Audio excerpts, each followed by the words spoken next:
Assalamu alaikum wa rahmatullahi wa barakatuh mes chers frères et sœurs. Aujourd'hui, Inch'Allah, nous allons continuer sur les différents piliers de la foi qui assurent le bonheur en islam.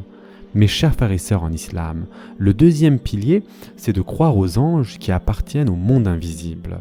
Il n'est donc possible de connaître leur existence que grâce aux messagers qui transmettent ce que leur ordonne Allah Azza wa Jal.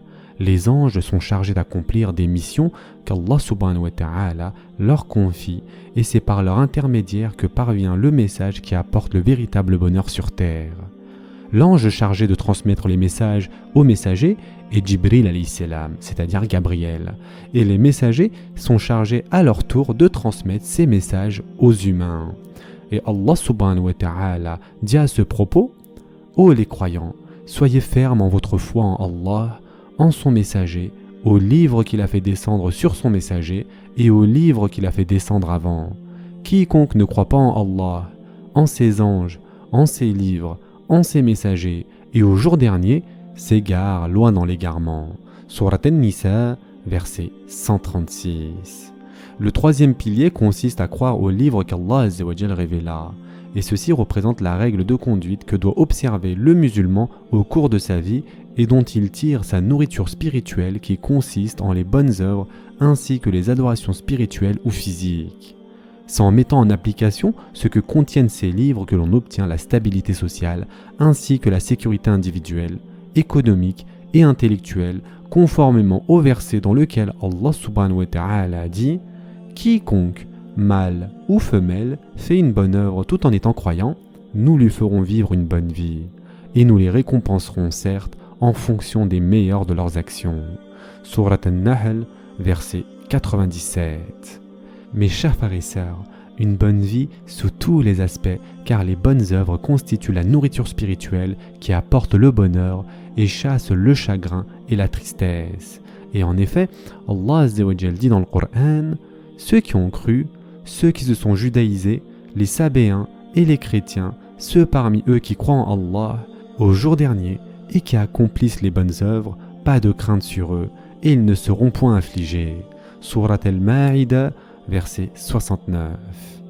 Les orientations islamiques donnant aux musulmans une éducation conforme aux nobles vertus jouent un rôle important dans son évolution vers le bonheur et lui évitent les désagréments que connaissent les athées ainsi que ceux dont la religion qu'ils pratiquent n'offre pas la stabilité psychologique ni la sécurité spirituelle en raison des contradictions qu'elle comporte.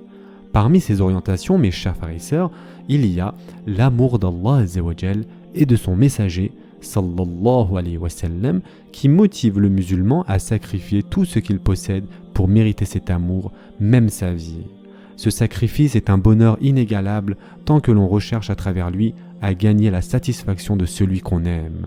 On en veut pour preuve les formes d'amour terrestre où celui qui aime s'efforce de faire son possible afin de gagner la satisfaction de l'être aimé et trouve du plaisir dans les efforts qu'il accomplit pour satisfaire tous ses désirs. Que dire alors lorsqu'il s'agit de l'amour d'Allah Azza wa Jal, celui qui est doué de majesté, de bonté et des attributs de la perfection, ainsi que celui de son messager, sallallahu alayhi wa sallam, la meilleure des créatures sur le plan de l'apparence et du comportement. Et Allah subhanahu wa ta'ala dit en guise de description du véritable amour que lui vouent les croyants: parmi les hommes, il en est qui prennent en dehors d'Allah des égaux à lui en les aimant comme on aime Allah. Or, les croyants sont les plus ardents en l'amour d'Allah. Quand les injustes verront le châtiment, ils sauront que la force tout entière est à Allah et qu'Allah est dur en châtiment. Surat Al-Baqarah, verset 165. Cet amour était une réalité concrète vécue par les compagnons du prophète sallallahu alayhi wa sallam. Ainsi, le noble compagnon Khubayb ibn Adi radiallahu an fut fait prisonnier par les polythéistes et avant de l'exécuter, ils lui dirent: as-tu une demande à faire avant de mourir ? Il leur demanda de lui laisser le temps d'accomplir 2 unités de prière et sa demande fut acceptée. Il fut ainsi le premier à instaurer la tradition de prier 2 unités de prière avant d'être exécuté. Il dit ensuite: par Allah, si je ne craignais pas que vous pensiez que je crains la mort, j'aurais fait durer ma prière plus longtemps. Puis, lorsqu'ils le hissèrent afin de le crucifier et le démembrer, ils lui dirent: aimerais-tu que Mohammed soit à ta place et toi parmi ta famille ?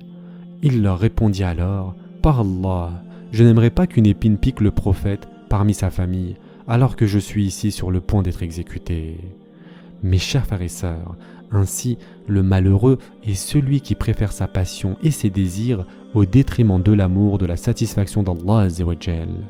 Et Allah Ta'ala dit à ce propos, dit, « Si vos pères, vos enfants, vos frères, vos épouses, vos clans, les biens que vous gagnez, le négoce dont vous craignez le déclin et les demeures qui vous sont agréables vous sont plus chers qu'Allah, son messager et la lutte dans le sentier d'Allah, alors attendez qu'Allah fasse venir son ordre. Et Allah ne guide pas les gens pervers. » Surat At-Tawbah, verset 24. Il est important de comprendre aussi l'amour en Allah Azza wa Jal et en son messager sallallahu alayhi wa sallam. C'est-à-dire des gens aimant Allah et pour Allah dépensent, donnent, sacrifient et alors leurs intérêts deviennent communs. Ce ne sont pas des intérêts terrestres futiles, aussi éphémères que l'amour auquel ils donnent naissance, mais un amour durable et permanent dont la finalité est de satisfaire le Créateur. Le musulman ressent alors du bonheur lorsqu'il sait que quelqu'un d'autre l'aime en Allah Azza wa Jal et non pour de vulgaires intérêts terrestres. Et à ce propos, Allah subhanahu wa ta'ala dit dans le Coran, « Il appartient également à ceux qui, avant eux, se sont installés dans le pays et dans la foi, qui aiment ceux qui émigrent vers eux, et ne ressentent dans leur cœur aucune envie pour ceux que ces immigrés ont reçus, et qui les préfèrent à eux-mêmes, même s'il y a pénurie chez eux. Quiconque se prémunit contre sa propre avarice, ceux-là sont ceux qui réussissent. » Surat Al-Hashr, verset 9. Pour sa part, le prophète, sallallahu alayhi wa sallam, a dit « Celui qui détient ces trois choses ressent la douceur de la foi. Aimer Allah et son messager plus que toute autre chose, n'aimer une personne que pour Allah et détester de retourner dans la mécréance comme on détesterait être jeté dans le feu. » Et ce hadith a été rapporté par Bukhari. Réaliser cet amour est un des moyens de s'éviter la souffrance et les tourments du jour du jugement. Et le prophète sallallahu alayhi wa sallam a dit à ce propos, Allah étendra son ombre sur cette personne le jour de la résurrection, le jour où il n'y aura pas d'autre ombre que la sienne.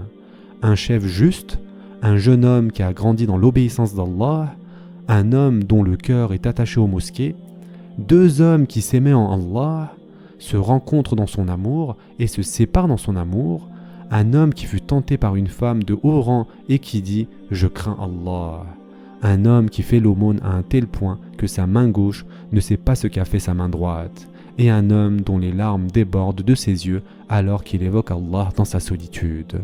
Et ce hadith a été rapporté par Bukhari et Muslim. Mes chers frères et sœurs, la servitude à Allah permet d'atteindre le bonheur, et ceci est la force d'un musulman résidant dans le fait qu'il soit un serviteur d'Allah Azza wa Jal et non le serviteur de ses envies et de ses désirs. Il se conforme alors à ce qui est vrai en exécutant ce qu'Allah Azza wa Jal a ordonné et en s'abstenant de ce qu'il a défendu. C'est ainsi qu'il connaîtra le véritable bonheur, car il aura vaincu son âme et ses désirs, ainsi que le diable et ses insufflations. On va s'arrêter ici pour aujourd'hui. En attendant, prenez soin de vous mes chers frères et sœurs, et à très prochainement, Inch'Allah.